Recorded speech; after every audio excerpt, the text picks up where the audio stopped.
Everyone's talking about inflation and deflation these days, including myself, and that's because it's important.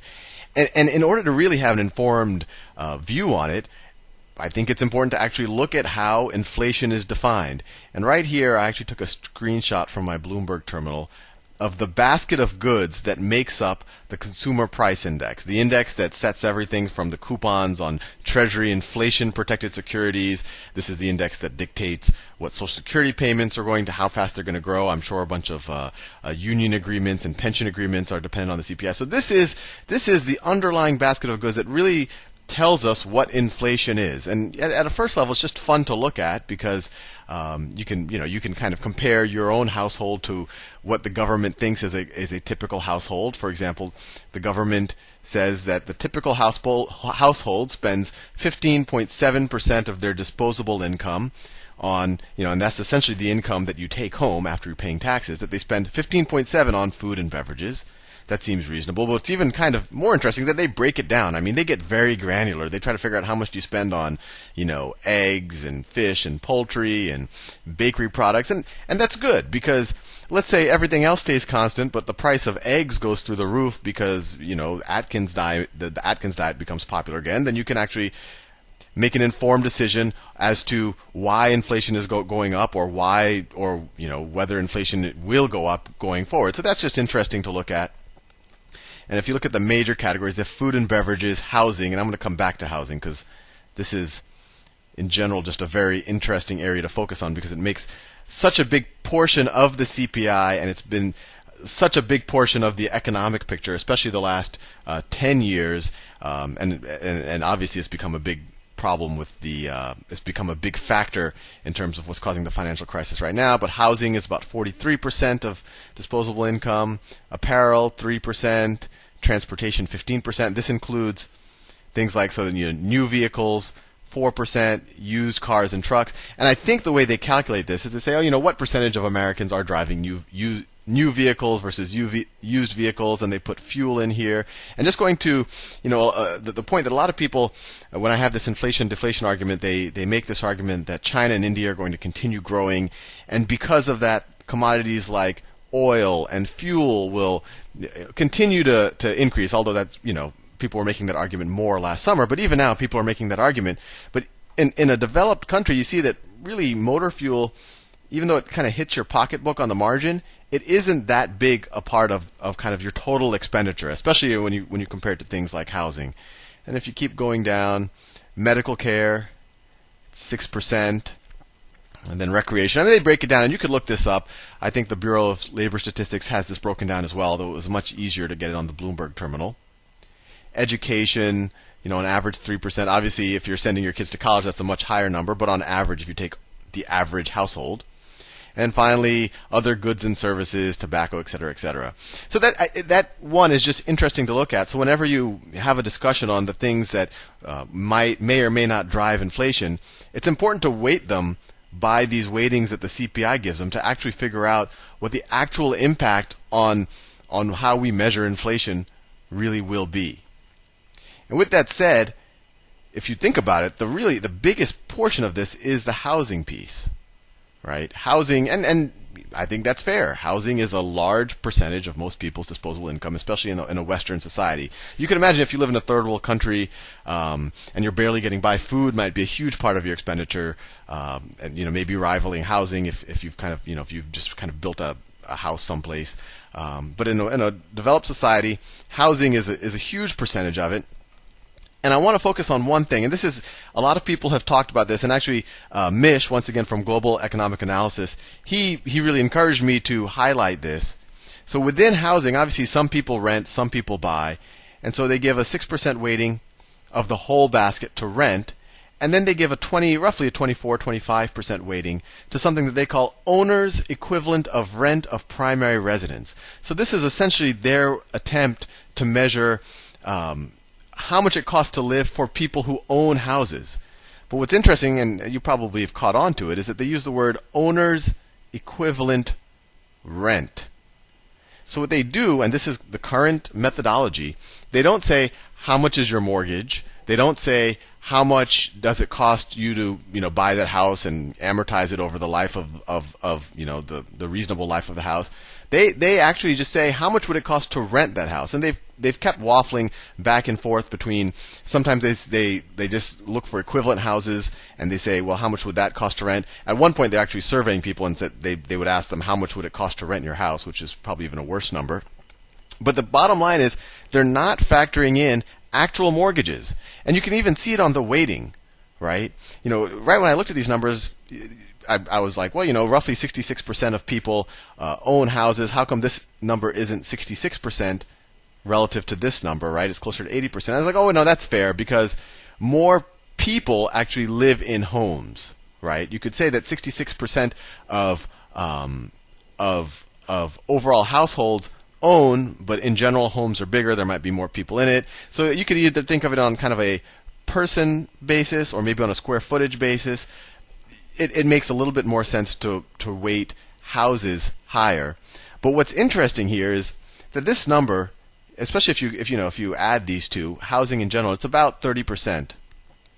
It's about 30% of disposable income. And traditionally, that was kind of the rule that a bank would use to decide whether you can afford a house. It shouldn't be more than a third of your disposable income, or at least the mortgage payment shouldn't be more than a third. But we know, especially over this last real estate bubble, that has become a much, much larger percentage of people's actual disposable income. So you wonder, well, why is this weighting only 30% of disposable income? Well, that's because they use owner's equivalent rent. They didn't actually say what people's mortgage payments are. So even though mortgage payments might be going through the roof, even though the price of a house might be going through the roof, it does not get reflected in the CPI number as of the early 80s. And I'll actually go to this is straight from the Bureau of Labor Statistics website. And they wrote, and they're actually using doublespeak here. I just copied and pasted straight from their website. Until the early 1980s, the CPI used what is called the asset price method to measure the change in the cost of owner-occupied housing. That makes sense. And I'm not sure whether they just looked at how much houses cost this year relative to last year, and then they put that into the weighting, or they determined the weighting based on people's average mortgage. But in general, that's a good way to measure it, right? Either your mortgage payment or how much houses cost. And they said the asset price method treats the purchase of an asset such as a house as it does the purchase of any consumer good. Fair enough. Because the asset price method can lead to inappropriate results, and this is the key line, because the asset price method can lead to inappropriate results for goods that are purchased largely for investment reasons. I agree with that. If something is purchased largely for investment reasons, if I'm purchasing gold, maybe that shouldn't be included in the CPI because it's largely for investment reasons, or for stocks. But then they use this kind of completely disjoint logic, and they say, because asset price method can lead to inappropriate results for goods that are purchased largely for investment reasons, the CPI implemented the rental equivalence approach to measuring the price change for owner-occupied housing.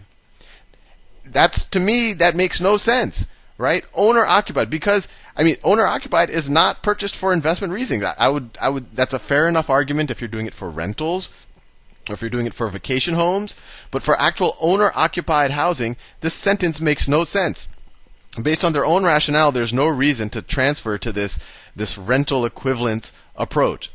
But the whole reason why I'm going here is because they've in the early 80s, I think 1983, or they say it right here, in January 1983, because they switched over to this kind of inflation that we've seen in the price of houses, especially the real estate bubble we've seen the last 10 years, in no way got incorporated into the inflation numbers. So it essentially understated them, and you can see that here. This is, well, two things. Not only did it understate it, but it probably understated the weighting itself. And Mish, he's had a couple of posts about this, that you really should use something like the Case-Shiller index on this line right here instead of doing this owner equivalent. But I'd argue one step further. Not only should you use something like the Case-Shiller index, but to actually gauge this weighting, you should actually survey people and you should say what percentage of your disposable income is dedicated to your mortgage and other things related to owning a house. And especially over the last 7 years, I would guess, and I'm almost sure about this, that it would be much larger than 30% of your disposable income. So not only was this number being understated, or the growth in that number, because it didn't incorporate the increase in housing prices, but this weighting itself was understated. And just to get a sense of how much, this is the Case-Shiller index, and you could look up the Case-Shiller index, but in my opinion, it's the best index for actual increases or decreases in the price of homes. You see from 2001 to 2006, roughly, houses were increasing by 10 to 15% a year. So if you use that instead of the rental equivalents, and over the same time frame, I don't have a chart for rent, but rent was not increasing at anywhere near this pace. If anything, people were leaving apartments to buy houses, so rent was actually staying pretty stable. But 10 to 15%, this is year over year growth. This is what this chart is. So 10 to 15%, if you weight that at 30% of people's of the CPI basket, then really the reported inflation number was being understated by 3 to 5% a year. And I'd argue that weighting should have grown over that time period because people were spending more and more of their disposable income on their mortgage payments. So really it was probably understating it by more, that this weighting should have been more like 40%. And you could have said they were understating it by 4%, 4 to 6%. And if you look here, this is the actual reported CPI numbers. What I'm saying is over that time frame, the real inflation numbers should have been up here. And then now that we have actual deflation in home prices, this is 0. So now the most recent Case-Shiller numbers say that housing has depreciated by 20%. We're essentially understating the deflation now. So although, right now the CPI has us at kind of the 0 mark, if you actually incorporated the real prices of homes and you didn't use rents as a proxy for it, you would actually get a much more negative number here. And Mish actually did that on his blog, and if you actually want to read his blog, which I highly recommend, do a Google search for Mish, M-I-S-H, and this is directly from his blog, so I have to give him credit for that. And what he did here is he actually charted the actual inflation numbers as reported, that's in blue, and then on top of that he put what he calls the Case-Shiller CPI index, and that's in red. And you see here, or especially over the housing boom, this is what we got. These are the inflation numbers we got from the government, which put things, they peaked out in the 4 or 5% range, which isn't low by any stretch of the imagination, and that's probably why the Fed started increasing interest rates right around here, arguably at the worst possible time. But if you look at the CS CPI, or the Case-Shiller CPI, you could almost say that the real inflation was actually peaked out, let's see, that number, in the 8% range back here. And you could argue that if this was the actual number that the Fed was using, it would have actually been a much better policy tool because they would have seen the inflation pop up back here in January of 2003, and they would have known that they were keeping their monetary policy too loose back here, and they could have avoided this whipsawing that they did in 2007 and 2008. And I'd argue even further that even this number is understating the reality because back here, as a percentage of the actual CPI basket, he just took that the CPI numbers and replaced the year-over-year change essentially into the same weighting as the current CPI numbers. But if you actually weighted it based on the actual amount of disposable income people were spending on their mortgages, I would guess that it would have looked something more like this. And you would have seen actual inflation peak out here, probably in the 10 or 11% range. And there's a lot of, a social commentary about this, why they do it. One argument is that a lot of the government's or even corporate liabilities are indexed to inflation, right? You have an inflation index. And on the other hand, the sale of homes, it essentially transfers wealth from one generation to another, especially when you have a huge increase in the price of homes. So by if they did this on purpose, and I'm guessing that they did, what it allows housing prices to increase dramatically. And when housing prices increase dramatically, it essentially it transfers wealth from the new buyer generation to the retiree generation, so it helps subsidize the retirees. And at the same time, by taking it out of the actual CPI index, it keeps the government's and actually a lot of other corporate liabilities low, because now Social Security, it's indexed to it's indexed to the CPI numbers. So if the CPI numbers are not incorporating, or are not raising up here, you don't have to increase people's Social Security payments. And you kind of get to project this farce to people that you say, oh, in inflation adjusted terms, you're doing better than your parents' generation did. Oh, but by the way, you can afford 1/3 the house now. And to some degree, that's been propagated to a large. It's obviously all falling apart now. But the big takeaway from this, if I had to give you just one, is that the CPI index is a government-created tool. It's based on a survey, and not only has it not been the same survey, but it's actively changed over the years, and it's changed in ways that significantly impact the actual numbers that are reported, and to some degree play into what I think government wants people to believe. Anyway, see you in the next video.